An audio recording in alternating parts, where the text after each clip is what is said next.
कौम मुस्लिम हिंदुस्तान में पूरी मरी हुई नहीं है।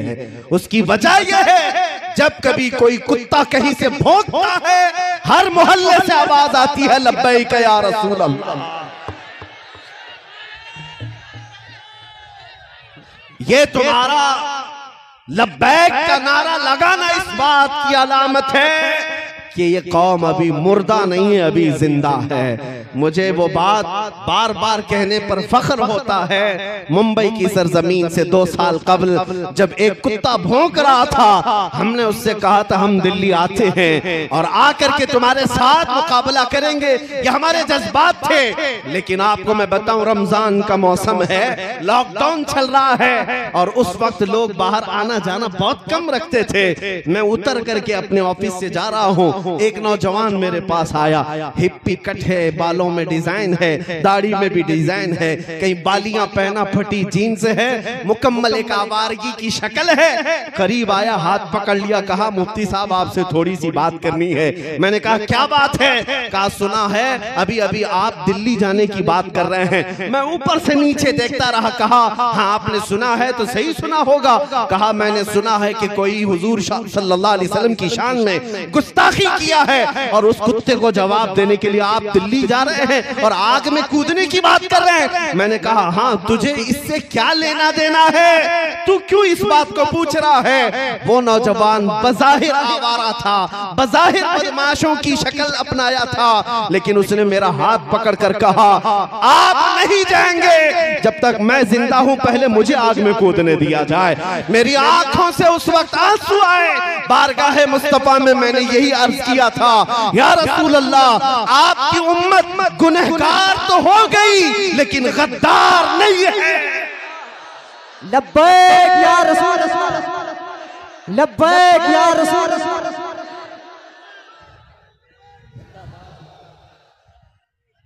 या रसूल, लब्बैक या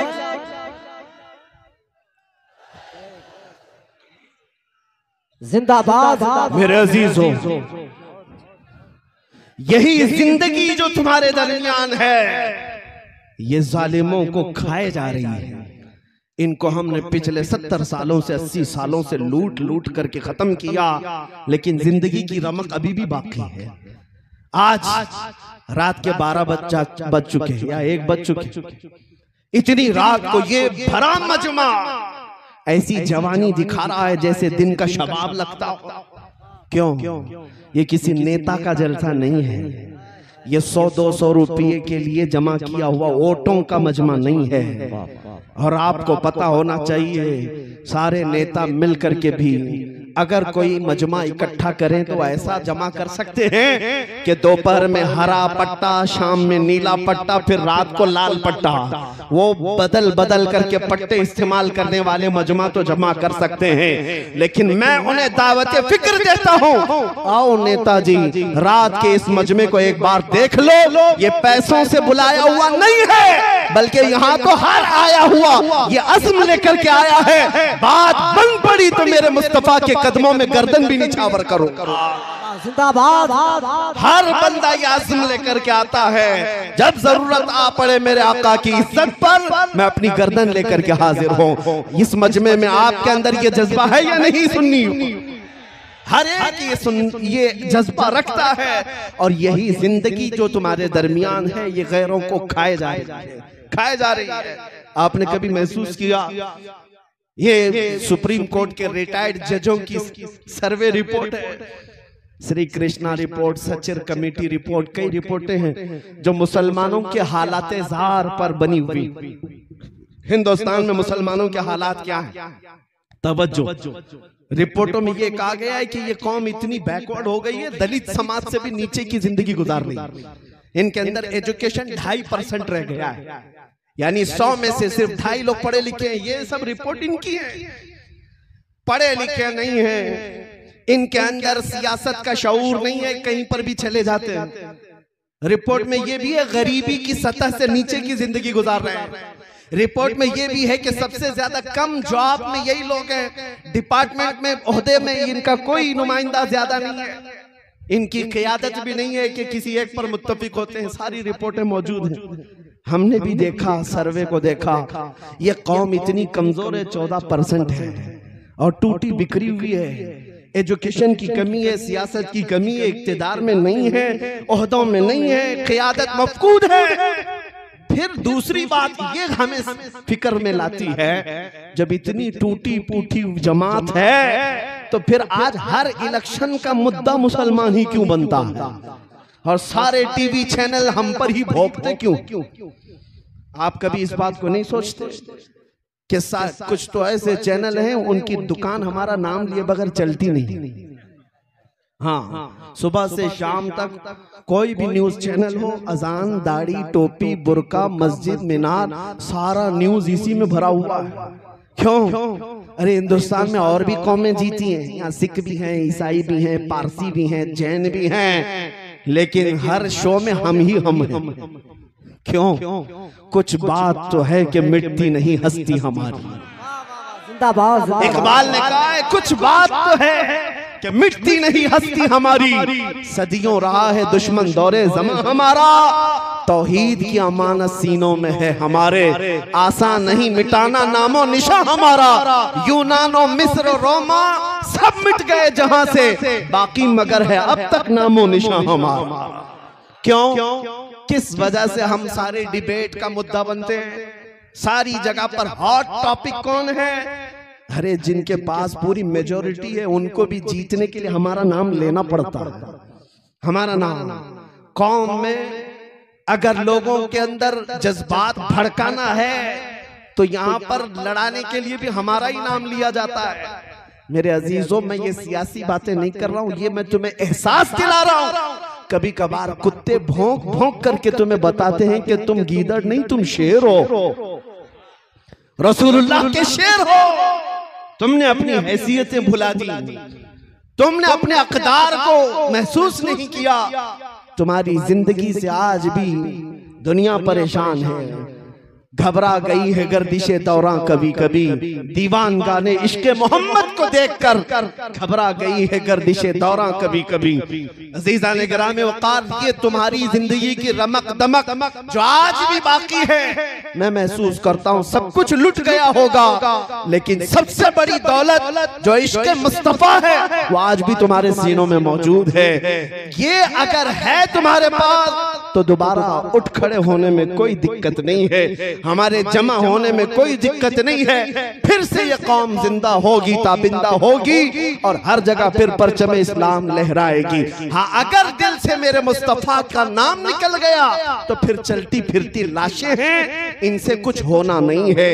याद रखो, हमारी जिंदगी में जो कुछ भी है वो मेरे मुस्तफा की बरकत से है। वो जो न थे तो कुछ न था, वो जो न हो तो हर सुन्नी जानता है, वो जो ना हो तो कहां पर हमारी जिंदगी में भी वो जो ना हो तो, हमारी हर चीज में वो जो ना हो तो, अरे कब्र में भी जाओगे फरिश्ते दो सवाल करेंगे, तुम्हारा रब कौन है, तुम्हारा दीन क्या, यहाँ तक बहुत सारे बोल पड़ेंगे। तीसरा सवाल जो फरिश्तों का है, हुजूर को दिखा करके ही पूछेंगे इनके बारे में क्या कहता था। वो जो ना हो तो कब्र में भी तुम्हें वहां पर भी जरूरत है, और वहीं आकर के मुनाफिक फंस जाता है। उनको छोड़ा तो फिर तुम्हारी कब्र में भी खैरियत नहीं है। हश्र में चलो उठे, वहां तो हिसाब किताब का दिन है। आदम अलैहिस्सलाम से लेकर ईसा अलैहिस्सलाम तक कौम पूरी मखलूक फिरती रही, खलीलो नजी मसीहो सफी, सभी से कहीं न बनी, ये बेखबरी की खल्क फिरी, कहां से कहां तुम्हारे लिए।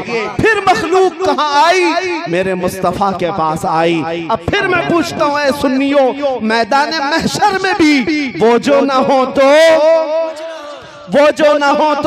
कुछ न हो। इसलिए जान है वो जहान की, और जान है तो जहान है। जब तुम्हें मालूम है जिंदगी में वो जो ना हो तो कुछ ना हो, कब्र में भी वो जो ना हो तो कुछ ना हो, हश्र में भी वो जो ना हो तो कुछ ना हो, तुम्हें जब ये पता चल गया कि हर चीज की जड़ मेरे मुस्तफा की जात है, तो बरेली के इमाम जो 100 साल से तुम्हें पुकार रहे हैं उनकी बात सुन लो। आज ले उनकी पनाह, आज मदद मांग उनसे, आज ले उनकी पनाह, आज मदद मांग उनसे, कल मानेंगे क़यामत में अगर मान गया।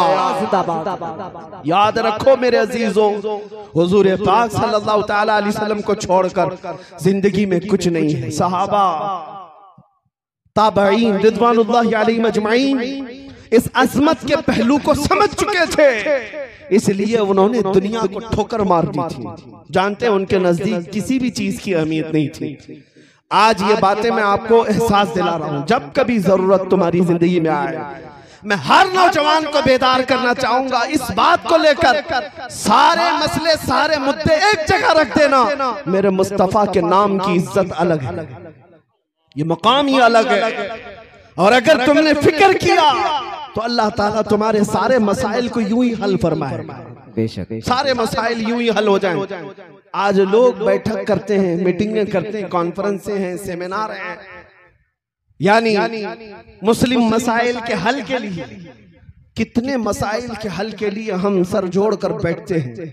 लेकिन मेरे अजीजों, एक मसले पर आप मुत्तफिक हो जाओ, सारे मसाइल का हल अल्लाह मुसब्बिबुल अस्बाब गैब से पैदा करेगा। वो एक मसले पर मुत्तफिक होना किस बात पर है कि मोहम्मद से वफातून है, कि मोहम्मद से वफातून है। तो हम तेरे हैं, ये जहां चीज है क्या, लौहो कलम तेरे, जिंदाबाद जिंदाबाद। सारी कायनात तुम्हारी तरफ मोड़ दी जाएगी। उनके जो हम गुलाम थे, खल्क के पेशवा रहे, उनसे फिरे जहां फिरा, फिर आई कमी वकार में।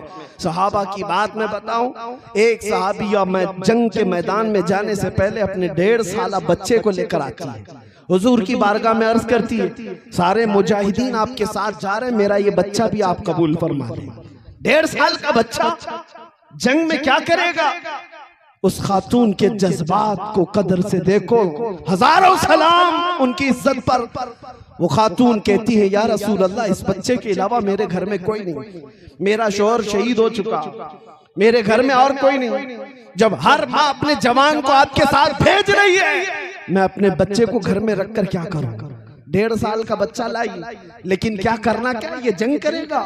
खातून कहती है, मैं जानती हूँ ये तीर और तलवार तो नहीं चला सकता, लेकिन आप अपने मुजाहिदीन सहाबा के हाथों में दे दे इसे, जब दुश्मनों की तरफ से तीर चलेंगे मेरा बच्चा ढाल के काम तो आ सकता है, मेरा बच्चा ढाल के काम आ सकता है। उनके जज्बात को लाखों सलाम, जिन्होंने मेरे मुस्तफा के लिए अपना सब कुछ कुर्बान किया है। आपको पता है, ओहद के मैदान में एक खातून दौड़ी चली आ रही है, जिसको किसी ने खबर दिया कि तुम्हारे शौहर शहीद हो गए, फिर किसी ने कहा तुम्हारा बेटा भी शहीद हुआ, फिर किसी ने कहा तुम्हारा भाई भी शहीद हुआ। वो खातून अपने रिश्तेदारों की शहादत की खबर सुन रही है। आज अंदाजा करो, औरत के लिए एक बेटे का मर जाना कितना बड़ा मामला है। पूरा घर आसमान सर उठा लेती है, उसका रोना धोना आप देखते होंगे। एक जवान बेटा किसी का चला जाए, ये बोलना आसान है, प्रैक्टिकल बहुत मुश्किल है। एक खातून को जब ये कहा जा रहा है कि तेरा बेटा शहीद हुआ, तेरा भाई शहीद हुआ, तेरा शौहर शहीद हुआ, वो खातून का जवाब सुने, आने वाले से पूछती है, सारे लोग मेरे रिश्तों के इंतकाल की खबर दे रहे हो, जरा ये तो बताओ आमीना का लाल सलामत है या नहीं, मुस्तफा करीम सलामत है या नहीं। आने वाले ने कहा, ऐ खातून अल्लाह के रसूल सलामत है। वो खातून अपना आंचल निकालती और कहती है, कुल्लु मुसीबतिन बादक जुललुन या रसूल अल्लाह, ऐ अल्लाह के रसूल अगर आप सलामत हैं तो हर मुसीबत आसान है, हर मुसीबत छोटी है। ये सहाबा का जज्बा था, उन्होंने ज़ात मुस्तफा और नाम मुस्तफा के एहतराम में अपना सब कुछ लुटाया। आपको पता है, उन्होंने ना अपने माल की तरफ देखा है, ना अपने औलाद की तरफ, ना अपने घर बार की तरफ। हालांकि ऐसा नहीं है कि आपको ये कहा जाए कि तुम अपने घर बार सब छोड़ दो, तुम्हारे घर बार की फिक्र तुम्हारे लिए जरूरी है, लेकिन जब मेरे मुस्तफा करीम की जात का मामला है और फिर पूरी दुनिया एक तरफ हो, उस वक्त तुम्हारा इम्तिहान है, तुम किसका इंतखाब करते हो, तुम किसका इंतखाब करते हो। इसलिए अभी चंद दिनों पहले एक सियासी आदमी थे बेचारे, वो कह रहे थे मौलाना आप तो तकरीरें बहुत सारे करते हैं, लेकिन इलेक्शन आता है तो आपको पता है मुसलमानों को हम तो इधर से उधर नचा देते हैं, मुसलमानों को नचा देते हैं। सारी पार्टियों में तो जय जय करते हुए आपके लोग घूमते रहते हैं। वो हमें तंज कर रहे हैं, टॉन्ट मार रहे हैं, ताना मार रहे हैं। मैंने कहा हो सकता है आप 500 रुपये देते होंगे तो आपके पास भी जाते होंगे, फिर कोई दूसरी पार्टी वाला 1000 देता है तो उसके पास भी जाते होंगे, यही आप कह रहे हैं ना। उन्होंने कहा सब जगह पे ये झंडे ले ले करके जाते हैं और पैसा वसूल करते हैं। मैंने कहा होता होगा, मानता हूं मैं ये बात कि हमारे नौजवान या कोई भी जवान जाते होंगे इस पार्टी में उस पार्टी में, पैसा लाते होंगे। मैंने कहा कान खोल करके सुन लो, मुझे ये यकीन है हमारे मुआशरे के मुत्तकी परहेजगार आदमी की बात नहीं करना, एक जाहिल से जाहिल लड़के को भी खड़ा कर देना मेरे साथ। सियासी आदमी से मैंने कहा आप भी अगर मेरी इस बात से इत्तेफाक रखते हैं तो मेरा साथ देंगे इंशाअल्लाह। उनसे मैंने यही कहा होता होगा 500 1000 में इधर उधर दर बदलूपन, लेकिन कभी ऐसा करो किसी मोहल्ले से एक आम जवान को लाकर खड़ा करो, जाहिल से जाहिल आदमी। तुम 1 करोड़ रुपए लेकर खड़े रहना, पार्टी की बात मत करना, पार्टी की बात मत करना। इस एक जाहिल जवान के सामने 1 करोड़ रुपए इधर रखो, एक तरफ गुंबदे खजरा की तस्वीर रखो और फिर पूछो उससे कि तुझे ये चाहिए या ये चाहिए। मैं उनसे कहा मैं बगैर देखे, विजदान मेरा कहता है, यकीन मेरा कहता है, हिंदुस्तान के शुमाल से लेकर जुनूब तक, मशरिक से मगरिब तक हमारे मोहल्लों में जीने वाला एक आम बच्चा भी ये कहेगा ले जा तेरे 1 करोड़ की दौलत। मैं ठोकर मारता हूँ, अपना सब कुछ गुंबदे खजरा कल भी था और आज भी है, मेरे नबी से मेरा रिश्ता कल भी था और आज भी है। बतला दो गुस्ताखे नबी को गैरत सुन्नी जिंदा है, उन पे मर मिटने का जज्बा कल भी था और नारे तकबीर, नारे रिसालत, नारे रिसालत।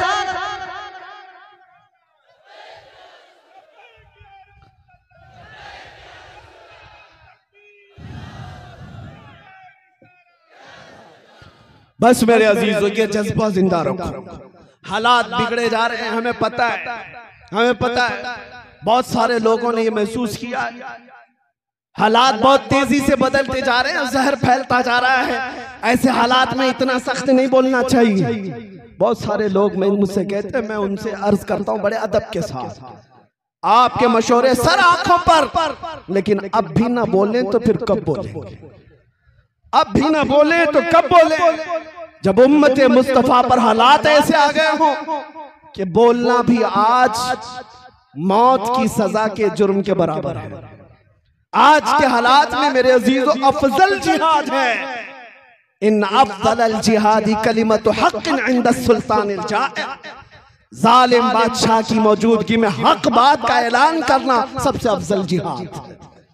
आप तमामी हजरात से मैं इतना कहूँगा, हालात से घबरा कर, खौफजदा होकर, डर कर जीने की जरूरत नहीं। तुम्हारा दीन सच्चा है, तुम्हारा नबी सच्चा है, कुरान किताब अल्लाह की सच्ची है, तुम्हारा खुदा सच्चा है। जब खुदा सच्चा, दीन सच्चा, रसूल सच्चा, किताब सच्ची, तो सर झुकाकर नहीं सर उठाकर जीना है। डरे वो कौम जो चोर हो, डरे वो जो मुजरिम हो। अज़ीज़ान किराम वक़ार, ज्यादा से ज्यादा आज के हालात नहीं, हर जमाने में उम्मत मुस्तफ़ा के साथ ऐसी हालात रहे। सतीजा कार रहा है अजल से ताइमरोज, शरारे बुलहबी से चरागे मुस्तफ़ा। हर जमाने में ये हालात रहे। लोग ये कहते हैं हालात बुरे हैं, संभल करके रहना चाहिए। मुझे बताओ करबला के मैदान में कौन से अच्छे हालात थे? बद्र जब वाक़या हुई कौन से हालात थे? और फिर ये बात कि हम तादाद में कम हैं, माइनॉरिटी में, मियाँ हर जमाने में हम माइनॉरिटी में रहे। बद्र में 313 माइनॉरिटी में ही थे, ओहद में भी थे, खैबर में थे, खंदक में थे। सबसे बड़ी माइनॉरिटी जो कम तादाद की थी वो तो करबला के मैदान में थी। इसलिए मैं आपको बताता हूं, इन हालात से खौफजदा होने की जरूरत नहीं। दौर बदलेगा, वक्त आएगा, रात होने के बाद सुबह तो होना है, उजाला तो होगा।